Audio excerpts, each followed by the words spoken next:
তো পরমহংস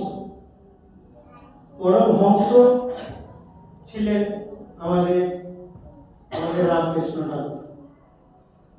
তিনি চিরজীবনে মানুষ যখন দ্বন্দ্বের মধ্যে একটা পড়ে আছে, একটা সময় এলো যখন মানুষের মধ্যে দ্বন্দ্ব হয়েছে যে কালী বড় না কৃষ্ণ বড়, তখন তিনি এক করে দিলেন। যাকে তিনি ভবতারিণী মন্দিরে ঢুকিয়ে দিতেন, তিনি গিয়ে নিশ্চুপ হয়ে দেখতেন যে কালী কৃষ্ণ সেখানে এক হয়ে গেছে। একবার কৃষ্ণের মুখ আসছে, একবার কালীর মুখ আসছে। এই যে ধরাধামে যখনই দ্বন্দ্ব আসে, আধ্যাত্মিকতায় কোনো দ্বন্দ্ব থাকতে পারে না। আধ্যাত্মিকতা শুধুই ভক্তি, বিশ্বাসের ওপর এবং উপলব্ধির ওপর নির্ধারণ করে দাঁড়িয়ে আছে।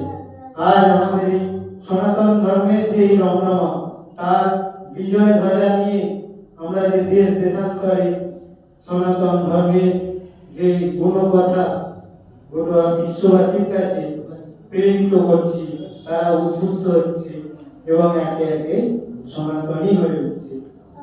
এই সনাতনী হয়ে উঠতে গেলে আমাদের অনেক কিছু নৈতিকতা বা নিয়মানুবর্তিতার মধ্য দিয়ে চালিত হতে হবে। সেই চালিত হওয়ার দিন এসে গেছে। সেইভাবে আমরা যদি প্রতিটা পদক্ষেপ সেইভাবে চলতে পারি, আমরা প্রত্যেকেই গর্ব করে সেই স্বামী বিবেকানন্দের ভাষায় একদিন বলতে পারবো, আমি সনাতন। এখানে সমস্ত ভাবধারা মিলেমিশে এক ব্রহ্ম, দ্বিতীয় নাস্তি। আজকে আমাদের সন্তান যদি আমার কথা না শোনে, তাহলে জানতে হবে আমার বৈবাহিক কোনো গোলযোগ আছে।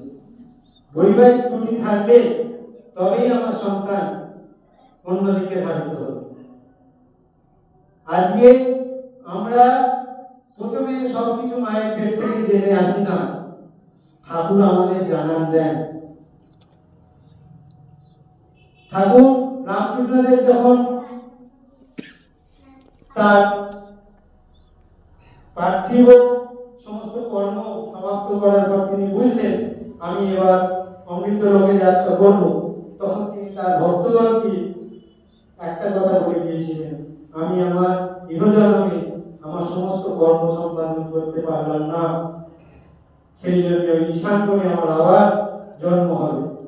সেই জন্ম কোথায় হলো, কিভাবে হলো, কারা তাকে গ্রহণ করলেন, সেটা বড় প্রশ্ন নয়। সেটা যারা শুনেছিলেন তারা জানেন। এবং পরবর্তী কালে ঠাকুরের আবির্ভাব এবং ঠাকুর এসে সেই ফাঁকগুলো, রামকৃষ্ণদেবের পরবর্তীকালে ধরাধামের যে ফাঁকগুলো লেগেছিল সেইগুলো তিনি বন্ধ করে দিলেন।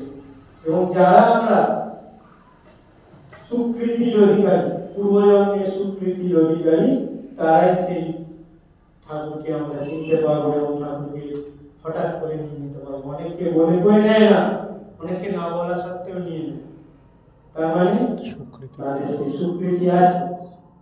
এইভাবে আমরা দলে দলে কবির দাদার ভাষায় তার জীবদ্দশায় তিনি যে বলেছেন, গোটা পৃথিবী অর্ধেকটা আমরা ঠাকুরের চরণাশ্রিত করব।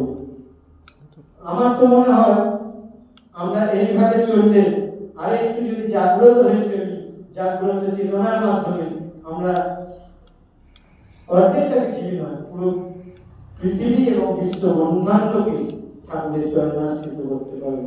জয় গুরু, বন্দে পুরুষোত্তম, বন্দে পুরুষোত্তম, জয় গুরু।